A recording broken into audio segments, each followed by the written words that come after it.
Happy birthday uncle जी। अरे सुंदर बेटा, आओ आओ बैठो।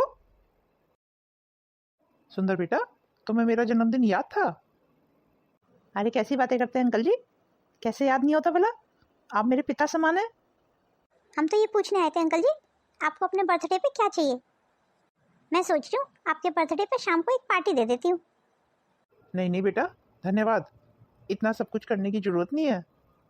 कम से कम तुम दोनों को मेरा जन्मदिन याद तो रहा।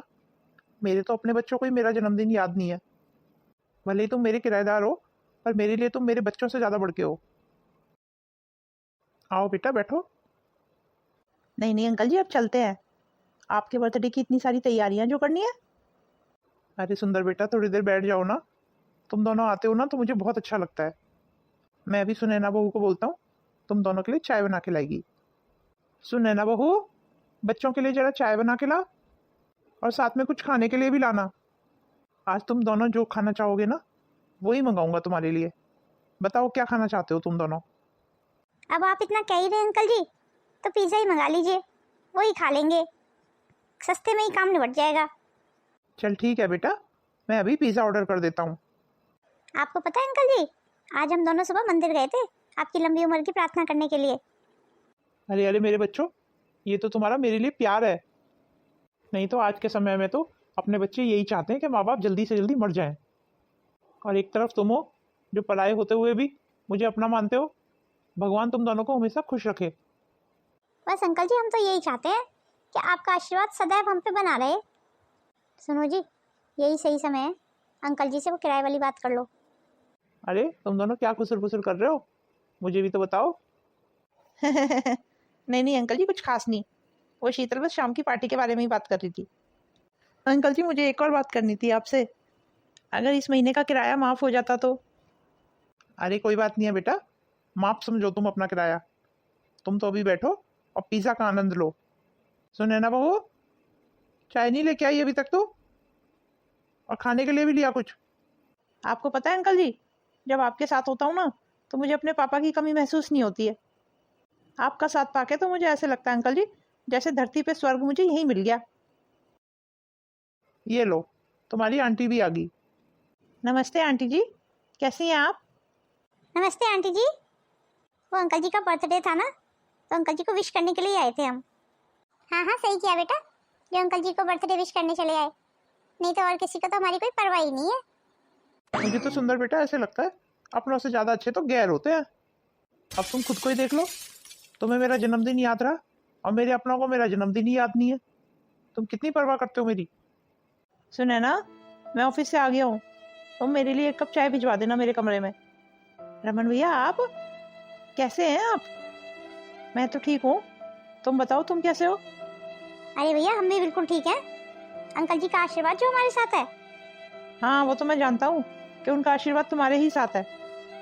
अरे सुना ना, अभी तक चाय बनी नहीं है। अगर बन गया तो लेके आ जल्दी बच्चों के लिए चाय। सुने ना, मेरी चाय मेरे कमरे में ही दे देना। वो पापा जी, मैंने बाहर टेबल पे ही चाय बना के रख दी है और समोसे भी बना के रख दिए हैं, आप ले लीजिए। हाँ ठीक है, मैं ले लूंगा।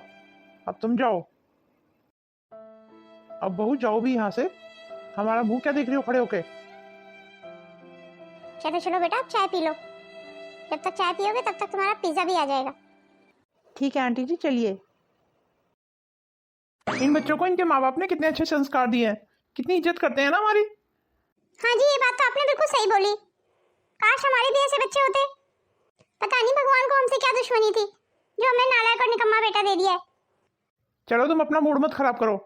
अब जो किस्मत में है उसे तो कोई टाल नहीं सकता ना। मैंने तो सोच लिया है, जो मेरा कहना मानेगा और जो मेरी इज्जत करेगा उसी को मैं अपनी धन संपत्ति दूंगा। आज तो रमन बिल्डिंग का किराया कलेक्ट करके लाया हुआ सारा। अभी पूछता हूँ उससे।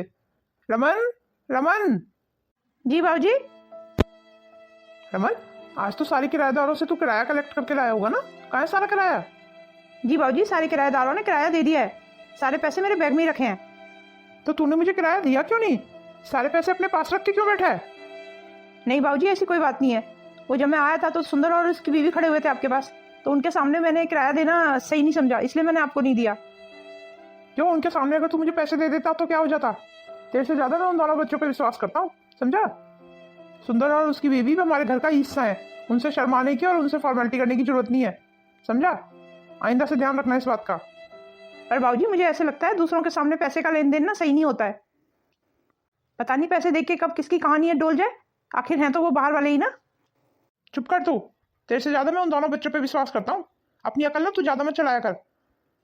देख लिया ना रमन को, अब तो बातें भी छुपाने लगा है वो। आज तो किराया ही रख के बैठा हुआ था सारा। वो तो अच्छा है मैंने पूछ लिया, नहीं तो देता थोड़ी वो पैसे। मुझे तो इस रतन की नीयत में खोट लगा, मैं मांगता नहीं तो ये किराया देता थोड़ी। और इल्जाम लगा रहा है उन दोनों बच्चों पे। उनके माँ बाप ने कितने अच्छे संस्कार दिए हैं उन दोनों बच्चों को। लीजिए बाबूजी, इस बैग में सारे किराए के पैसे हैं। धन्यवाद आपका बहुत बहुत।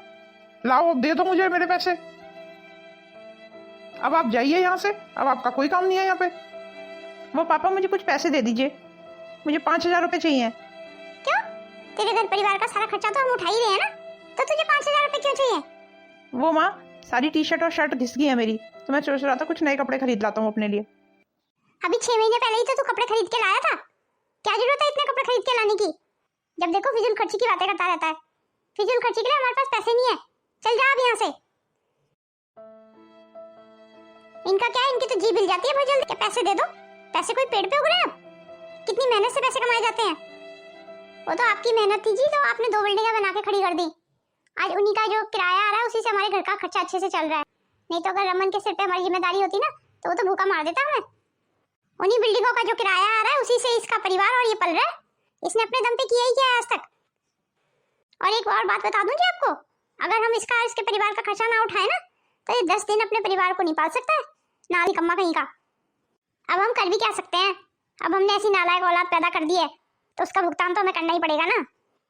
मुझे तो ऐसे लगता है कई बार कि हमने कुछ पिछले जन्म में बहुत बुरे कर्म किए हैं, जिसके नतीजे के रूप में हमें रमन जैसा बेटा दिया है इस जन्म में भगवान ने।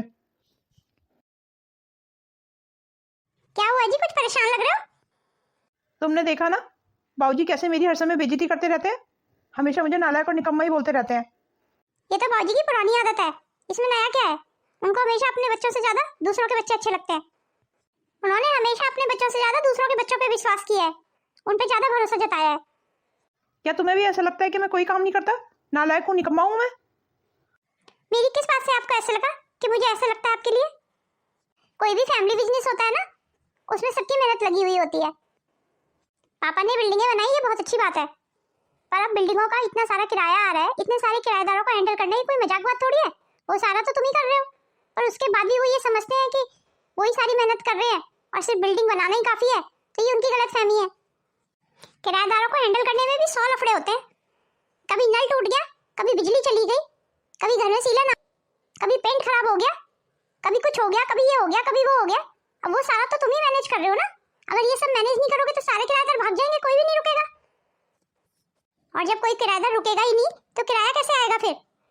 ये बात तो बाबूजी को समझनी चाहिए ना कि कितनी मेहनत लगती है, बातों से कोई चीज थोड़ी हो जाती है। किराएदार भी कोई कम जान खा के थोड़ी रखते हैं। पर सुने ना, मैं बाबूजी का क्या करूँ? बाबूजी के मुंह से अपने आप के लिए हमेशा नालायक और निकम्मा सुन सुन के ना मैं थक गया हूँ। अब मुझसे ना बर्दाश्त नहीं होता है, मुझे तो कई बार ऐसा लगता है सब कुछ छोड़ छाड़ के चला जाऊँ यहाँ से। वो तो आप सही कह रहे हो, तो तुम्हारी जगह मैं भी होती ना तो मुझे भी ऐसे ही लगता, पर हम सब कुछ छोड़ छाड़ के जाएंगे कहाँ? कहीं भी चले जाएंगे, इतनी बड़ी दुनिया है। तो ठीक है, फिर हम लोग चलते हैं। इस बेइज्जती भरी जिंदगी से तो अच्छा है ना हम सिर उठा के तो जिएंगे जहाँ भी रहेंगे। और शायद हमारे जाने के बाद तुम्हारी कदर का मम्मी पापा को पता चले, उन्हें पता चले कि तुम्हारी क्या अहमियत है इस बिजनेस में। पर हाँ, चलने से पहले ना सब कुछ पीछे छोड़ देना, तभी आगे बढ़ना।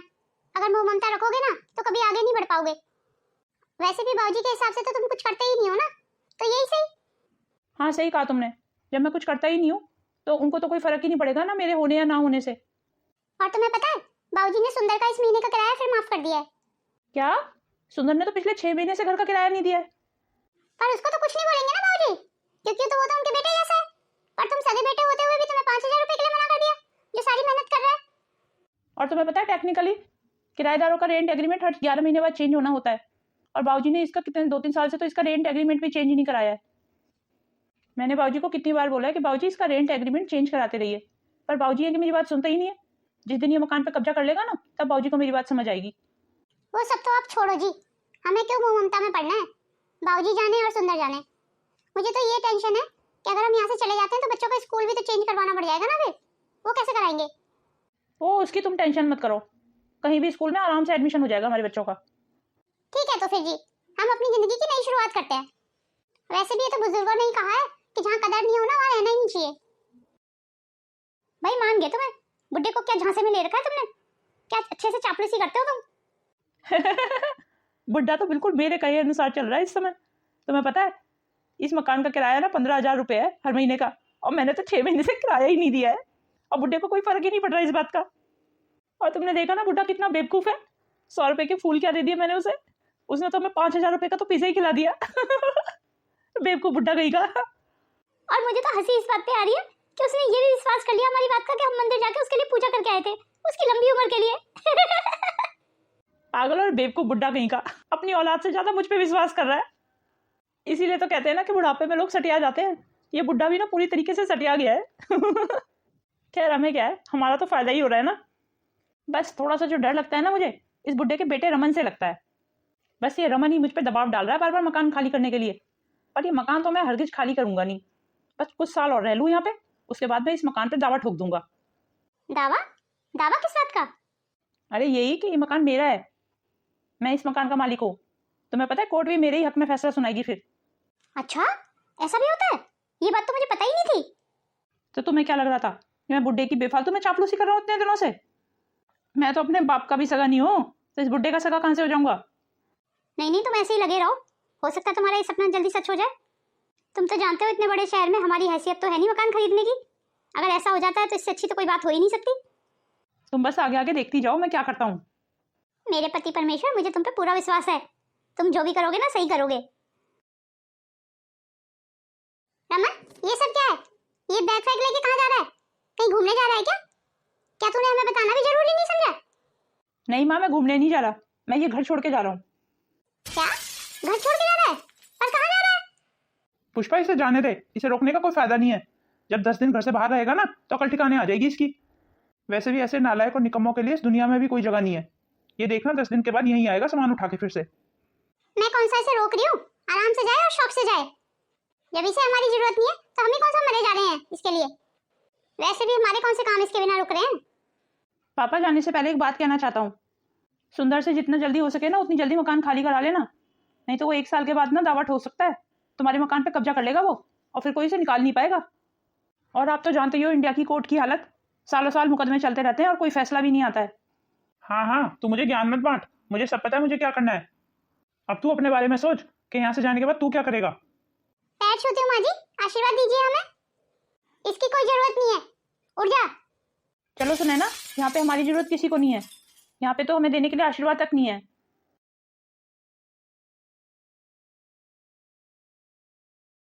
अंकल जी ये रमन भैया कहाँ चले गए? मैंने अभी अभी सबको बैग ले जाते हुए देखा। घर छोड़ के चले गए हैं वो। हम भी तो देखें कि 10 दिन से ज्यादा कैसे अपना गुजारा कर पाता है। अभी तो बड़े ताव में गया है यहाँ से, अभी तो नाक रगड़ते हुए दोबारा यहीं आएगा हमारे पास ही। ओहो हो, रमन भैया ने तो ये बहुत बुरा किया। भला इतने अच्छे माँ बाप को छोड़ के कौन जाता है? मेरे आप लोगों जैसे माँ बाप होते ना तो मैं तो चरण धो धो के पीता जिंदगी भर उनके। काश हमारा भी बेटा तुम्हारे जैसा होता तो हमारे तो भाग्य ही खुल जाते। अंकल जी मैं तो आपका ही बेटा हूँ, आप एक बार हक तो जमा के देखिए मेरे पे। और तुम्हें पता है सुंदर, रमन क्या कह रहा था जाने से पहले? मेरे से कह रहा था कि सुंदर से ना मकान खाली करा लेना। फिर आपने क्या कहा अंकल जी? हमें क्या कहना था? हमने भी उसे अच्छे से खरी खरी सुना दी कि वो अपना देखे, हमें ना बताए कुछ भी। तुम तो हमारे बेटे जैसे हो, भला तुमसे हम मकान कैसे खाली करा ले? आंटी अंकल आपको पता नहीं है, अगर आप एक बार ऑर्डर दोगे ना मुझे मकान खाली करने का तो मैं तो अभी खाली कर दूंगा मकान। अरे नहीं नहीं बेटा, उसकी कोई जरूरत नहीं है, तुम ही तो मेरा सहारा हो। रमन से ज्यादा विश्वास मैं तुम पे करता हूँ। मुझे तो ऐसे लगता है अंकल आंटी जी, मेरे कुछ पिछले जन्म के बहुत अच्छे कर्म रहे होंगे जो इस जन्म में इतने अच्छे अंकल और आंटी मिले मुझे। और हाँ अंकल जी, आप अपने आप को बिल्कुल अकेला मत समझना, मैं हूं ना आपका दूसरा बेटा आपके साथ। हाँ हाँ बेटा, ये तो हम जानते हैं, इसीलिए तो हम अपने से ज्यादा तुम पे विश्वास करते हैं। हाँ हाँ सुंदर बेटा, तेरे अंकल बिल्कुल ठीक कह रहे हैं। तो इसी बात पे आंटी जी चाय पिला दीजिए गर्मा गर्म। अरे तू अभी रुक, मैं अभी तेरे लिए चाय लेके आई। हाँ बैठ मेरे साथ सुंदर बेटा, गप्पे मारेंगे। और बता सुंदर बेटा, तेरी जॉब कैसी चल रही है? जॉब ही तो सही नहीं चल रही अंकल जी, जॉब ही तो चेंज करने की सोच रहा हूँ मैं। हाँ हाँ बिल्कुल सही सोच रहा बेटा, तू चेंज कर दे अपनी जॉब। तेरे लिए कोई नौकरियों की कमी थोड़ी है, तेरे को एक से एक अच्छी नौकरी मिल जाएगी। तू मेरे बेटे रमन की तरह नालायक थोड़ी है कोई, पढ़ा लिखा अच्छा समझदार बच्चा है तू। तेरे को तो यूं चुटकियों में जॉब मिलेगी। ये तो आप नहीं, आपका प्यार बोल रहा है अंकल जी मेरे लिए। अब मैं ठहरा किराएदार, भला किराएदार को आज के समय में कौन इतनी इज्जत देता है। आज फिर मैं नौकरी का इंतजाम नहीं कर पाया। अरे कोई बात नहीं, आप इतना परेशान क्यों हो रहे हैं? नौकरी भी लग जाएगी आज नहीं तो कल। पर अगर नौकरी नहीं मिली तो इस घर का किराया कैसे देंगे? वो चिंता आप मुझ पे छोड़ दीजिए जी, मैं सब मैनेज कर लूंगी। मैं कुछ समझा नहीं, भला तुम कैसे मैनेज करोगी? तुम तो कमाती भी नहीं हो। भले ही एक हाउसवाइफ कमाती नहीं है, पर उसके पास हमेशा पैसे रहते हैं। इतने सालों से जो आपकी जेब काटती आ रही हूँ ना, वो पैसे आप काम आएंगे। अच्छा, तो इतने सालों से तुम पैसे निकालती थी मेरे पर्स से। मैं सोचता था ये पैसे मेरे कम कैसे हो जाते हैं। और आप बिल्कुल परेशान मत होइए, मैंने अपने भाई राजन से भी मदद मांगी है, वो हमारी मदद करने के लिए तैयार है। पर मैं ये सोच रही थी कि उससे मदद नहीं लेनी पड़े तो ज्यादा अच्छा है, उससे पहले ही आपको नौकरी मिल जाए तो ज्यादा सही रहेगा। तुमने तो ये दो बातें बता के मेरी सारी चिंता ही खत्म कर दी। अब मैं शांत मन से नौकरी ढूंढ पाऊंगा। भैया कोमल, तू आजा आजा, अंदर आजा। पर कोमल दीदी, आपको यहाँ का एड्रेस किसने बताया? आपको कैसे पता चला हम यहाँ रह रहे हैं? देख लो भाभी, आप लोगों का पता लगाते लगाते ढूंढते ढूंढते मैं यहाँ तक आ गई। इसी को तो कहते हैं भाभी, दिल से दिल का रिश्ता। क्या हुआ भाभी, आपको मेरा यहाँ आना अच्छा नहीं लगा? मैं तो आपको यहाँ रुकने के लिए भी नहीं कह सकती दीदी, छोटा सा तो कमरा है हमारा। अब आप कहाँ बैठेंगी और कहाँ ही सोएंगी? उसी का तो सोल्यूशन लेके आई हूँ भाभी आपके पास। क्या मतलब दीदी, मैं कुछ समझी नहीं। भैया आपको याद है दिनेश ने मुझे मेरे जन्मदिन पे एक फ्लैट दिलाया था? हाँ हाँ, कैसे भूल सकता हूँ। मेहमान जी ने तब तेरे को बर्थडे गिफ्ट दिया था। हाँ भैया, वही वाला फ्लैट। उसी फ्लैट की चाबी देने आई हूँ मैं आपको। आप लोग ना वहाँ शिफ्ट हो जाइए। नहीं नहीं बहन, मैं यहीं से ही हूँ। वैसे भी तेरा भाई इतना कमजोर नहीं है कि छोटी मोटी परेशानियों से यूँ डर के भाग जाए। पर भैया बाबूजी और माँ ने जो आपके साथ किया ना, वो मुझे बिल्कुल अच्छा नहीं लगा। जो उन्होंने आपके साथ किया उसके लिए मैं उन दोनों को कभी माफ नहीं करूंगी। वो हमारे माँ बाप हैं, हमारे जन्मदाता हैं। अपने ही माँ बाप से ऐसे गुस्सा नहीं करते कोमल। इस धरती पे ना हर बंदे का अपना अपना स्वभाव होता है। वो अपना स्वभाव नहीं छोड़ सकते और मैं अपना स्वभाव नहीं छोड़ सकता। और ये तो भगवान ही जानता है कौन गलत है और कौन सही। हमेशा से ही मम्मी पापा की गलती रही है भैया, आप हमेशा से ही ठीक थे। और देखना भैया, आप एक दिन मम्मी पापा को भी इस बात का जल्दी एहसास हो जाएगा। सुने ना, हमारे घर पहली बार कोमल आई है। जाओ कुछ चाय नाश्ते का प्रबंध करो इसके लिए। अरे हाँ, आप तो सही कह रहे हैं, बातों बातों में तो मैं तो भूल ही गई। अभी लेके आती हूँ। कोमल बेटा, तू अचानक से यहाँ पे? पहले बता देती कि तू आने वाली है तो मैं तेरे लिए कोई अच्छा सा खाने के लिए बना लेती। सॉरी माँ, पर मैं यहाँ कुछ खाने के लिए नहीं आई हूँ। मुझे तो बस अपने सवाल का जवाब चाहिए। आप दोनों ने भैया भाभी के साथ ऐसा क्यों किया? आप दोनों ने हमेशा अपनों से ज्यादा दूसरों पे विश्वास किया। क्या मैं जान सकती हूँ बाबूजी, आपको हमेशा ऐसा क्यों लगता है कि भैया कोई काम नहीं करते थे? अच्छा बाबूजी, आप सच बताइए अपने दिल पे हाथ रख के, क्या भैया सचमुच कोई काम नहीं करते थे? और अगर आपको ये लगता है ना कि भैया कोई काम नहीं करते थे, तो जल्दी आपकी ये गलतफहमी भी दूर हो जाएगी। अच्छा आप समझी, रमन नहीं भेजा को तेरे को अपनी वकालत करने के लिए? अब तो उसकी वकील बन के आ गई है यहाँ पे। मुझे किसी ने नहीं भेजा माँ, मैं खुद अपनी मर्जी से आई हूँ यहाँ पे। देख कोमल बेटा, तू इस घर की लड़की है तो लड़की बन के रह। बड़ों के बीच में तेरे को दखलंदाजी करने की जरूरत नहीं है। ये रमन और तेरे बाबूजी के बीच का मामला है, तुझे इन दोनों के बीच में पड़ने की जरूरत नहीं है। आपकी बातों से ऐसा लग रहा है माँ कि आपको बिल्कुल भी दुख नहीं है कि आपका बेटा घर छोड़ के चला गया है। भैया तो जैसे तैसे अपना गुजारा कर लेंगे माँ, पर आप दोनों सोचो, आप दोनों का क्या होगा? कैसे रह पाओगे आप भैया के बिना? इतने सारे किराएदारों को हैंडल करना, वो भी इस उम्र में, मजाक बात नहीं है बाबूजी। कैसे संभालोगे आप? मैं उस दिन का बेसब्री से इंतजार करूंगी माँ, जब आप दोनों को अपनी गलती का एहसास होगा। और जब तक आपको अपनी गलती का एहसास नहीं होता, तब तक मैं आपसे मिलने कभी नहीं आऊंगी। अब मैं इस घर में तभी वापस आऊंगी जब भैया और भाभी को आप इज्जत और मान सम्मान के साथ घर में वापस लेके आएंगे। क्या हो गया जी, आप ऐसे सिर पे हाथ रख के क्यों बैठे हैं?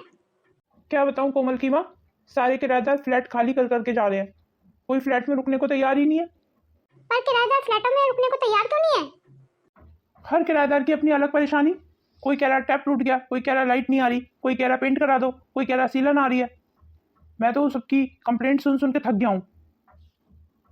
मैं इतनी भाग दौड़ इस उम्र में नहीं कर पा रहा हूँ, तो किराएदार इसलिए खाली करके जा रहे हैं क्योंकि उन्हें इसी रेट में दूसरे फ्लैट मिल रहे हैं। ऐसे अगर किराएदार फ्लैट खाली कर करके जाते रहे तो हमें तो बहुत नुकसान हो जाएगा जी। नुकसान तो अब तक लाखों का हो चुका है। दोनों बिल्डिंग खाली पड़ी है, सारे फ्लैट खाली पड़े हैं। और इधर इस सुंदर से पैसे मांगते हैं तो ये भी नहीं पैसे दे रहा है। पिछले 1 साल से इस सुंदर ने किराया नहीं दिया है। तुम्हें तो याद है ना, रमन जाते हुए भी मेरे से बोल रहा था कि मैं सुंदर से फ्लैट खाली करने के लिए कह दूं, और मैंने तब उसकी बात को अनसुनी कर दिया। पर अब तो मुझे सुंदर से बोलने में भी डर लग रहा है। इस समय दरवाजे पे कौन हो सकता है? कोमल के पापा, ये कोरियर वाला पता नहीं क्या पेपर देके गया है। जरा पढ़ के देखना, ये किस चीज के पेपर है? लाओ इधर दिखाओ मुझे, मैं देखता हूँ किस चीज के पेपर है। किस चीज के पेपर है? क्या लिखा है पेपरों में? ये तो कोर्ट से आए हैं पेपर। सुंदर ने हमारे मकान पे कब्जा कर लिया है। सुंदर हमारे मकान पे मालिकाना हक जता रहा है। ये क्या कह रहे हो? चलो जल्दी से रमन के पास चलते हैं, वही निकालेगा हमें इस मुसीबत से। अब मैं जिसे नालायक और निकम्मा समझता था, सारा काम अब तक वही संभालता था। पर सुंदर हमारे साथ ऐसे कैसे कर सकता है? हमने उसे अपने बेटे से भी ज्यादा प्यार किया।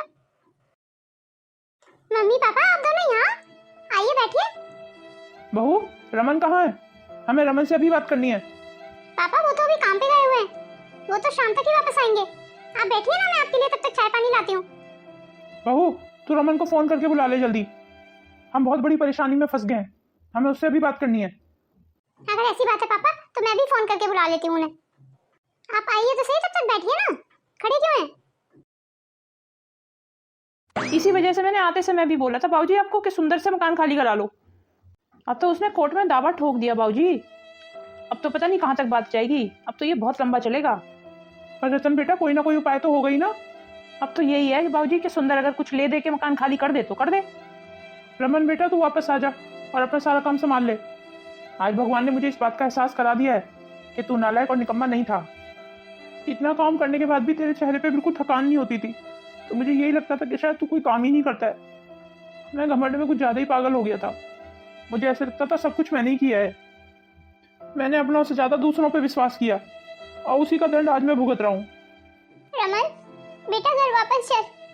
क्या अपने माँ बाप को माफ नहीं करेगा इस उम्र में? चल बेटा, घर चल, अपने घर वापस चल। हम तेरे बिना नहीं रह सकते।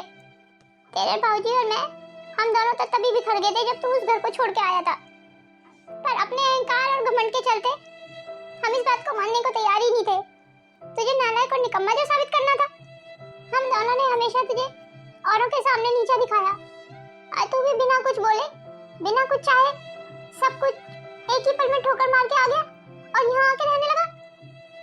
आज हमें पता चला बेटा कि अपने तो अपने ही होते हैं, गैर गैर ही होते हैं। मम्मी पापा, मैं आपसे कुछ कहना चाहती हूँ। हाँ बोल बहू, क्या कहना चाहती है? मुझे गलत मत समझना मम्मी पापा, पर हम उस घर में वापस नहीं जाना चाहते। हम अपनी इस छोटी सी दुनिया में बहुत खुश हैं। आज तक उस घर में अपमान के सिवा कभी कुछ नहीं मिला मम्मी पापा। जब से यहाँ आए तब से सिर उठा के जीना सीख गए हैं। आपके बेटे ने हमेशा से ही जी जान से कारोबार को संभाला था मम्मी पापा। उसके बाद भी हम हमेशा एक एक पैसे के लिए आपके मोहताज रहे। आपको पता है मम्मी पापा, छोटी छोटी इच्छाओं को मारना पड़ता था। बहुत डर लगता था आपसे पैसे मांगने में। आपने हमेशा अपने बेटे को ही सबके सामने नीचा दिखाया। उसके बाद भी इन्होंने कभी तुमसे पलट के कुछ नहीं कहा। हमेशा ये चुप ही रहते थे। ये तो हमेशा आपके प्यार के लिए ही तड़पे हैं मम्मी पापा। अगर पैसे की चाह होती तो यूँ सब कुछ छोड़ के नहीं आ जाते यहाँ पे। अगर ये चाहते ना मम्मी पापा, तो ये किराए में से ही बेईमानी करके बहुत पैसा बचा सकते थे। उसके बाद भी एक पैसा भी नहीं बचाते थे। एक एक दो दो चार चार हजार रुपए आपसे ही मांगे। इन्होंने बहुत शर्म की आपकी मम्मी पापा, और बदले में आपने क्या किया? क्या आपने कभी अपने बेटे को बेटे की तरह प्यार किया? हमेशा उनके लिए कड़वाहट ही खोली, जहर ही उगला उनके लिए। मुझे ऐसा लगता है मम्मी पापा कि आज भी आपका प्यार नहीं, आपका स्वार्थ ही आपको यहाँ लेके आया है। क्योंकि आपने देखा सब कुछ बिखर रहा है, तो आपको अपने बेटे की याद आई है। वो सही बोल रही है बहू, तेरी बात में पूरी सच्चाई है। शायद हमारा घमंड ही था कि हम घमंड के चलते अपने बेटे की तेरी अच्छाई देख ही नहीं पाए। अच्छा सुने ना, आप चुप हो जाओ। माँ बाबूजी यहाँ मदद के लिए आए हैं तो मैं उनकी मदद जरूर करूँगा, पर बस मदद ही करूँगा। मैं उस घर में वापस नहीं जाऊँगा बाबूजी। जो भगवान की दया से मुझे नौकरी मिली है ना बाबूजी, वो अब मैं नहीं छोड़ सकता। इस नौकरी के चलते तो मैं आत्मसम्मान से जीना सीख गया हूँ। अपनी नौकरी के साथ साथ जितनी मदद मेरे से होगी आपकी, उतनी मदद मैं कर दूंगा। पहले तो मुझे सुंदर से बात करनी होगी। हो सकता है कुछ ले दे के वो हमारा मकान खाली कर दे। रमन बेटा, मैं तुम दोनों के बिना यहाँ से वापस नहीं जाऊंगी। मैं यहीं मर जाऊंगी अगर तुम दोनों मेरे साथ वापस नहीं गए घर तो। माँ, अब आप मरने की बातें मत कीजिए, मुझे अच्छा नहीं लगता है बिल्कुल भी। तेरी माँ एकदम सही बोल रही है बेटा। अगर तू हमारे साथ वापस नहीं चलेगा तो मैं भी यहीं मर जाऊंगा, पर उस घर में अपने बच्चों के बिना मैं वापस नहीं जाऊंगा। आज हमें इस बात का विश्वास हो गया कि रमन ही सारा कारोबार संभाल रहा था। हाँ तू सही कह रही है रमन की माँ, और हम थे जो उसे नालायक और निकम्मा ही बोलते रहते थे। और मुझे तो लगता है हमारे साथ ये सब इसलिए हुआ कि भगवान हमें ये बताना चाहता था कि हमारा बेटा कितना काबिल है। आज रमन की वजह से ही सुंदर हमारे मकान को खाली करके चला गया, नहीं तो पता नहीं हमें कोर्ट के कितने चक्कर काटने पड़ते। हमारी बेवकूफी और लापरवाही की वजह से इतने पैसे सुंदर को देने पड़ गए हमारा अपना मकान खाली करवाने के लिए। पर अच्छी बात यह है कि खाली करके चला गया वो यहाँ से। कोमल तू, मेरे भैया भाभी यहाँ आ गए इसलिए मैं भी आ गई। मुझे लगता है मम्मी पापा अब आपको इस बात का एहसास हो गया होगा कि दूसरों के सामने अपने बच्चों को नीचा नहीं दिखाना चाहिए। अपने तो अपने ही होते हैं और गैर गैर ही। और अब मैं ये उम्मीद कर सकती हूँ आपसे कि आप भविष्य में ऐसी गलती नहीं करेंगे। दूसरों की नज़र में अच्छा बनने के लिए अपनों का अपमान कभी नहीं करेंगे। मुझे लगता है ये सीख उन सब माँ बाप के लिए जो अपने बच्चों को दूसरों के सामने नीचा दिखाते हैं। तूने एकदम सही कहा कोमल बेटा,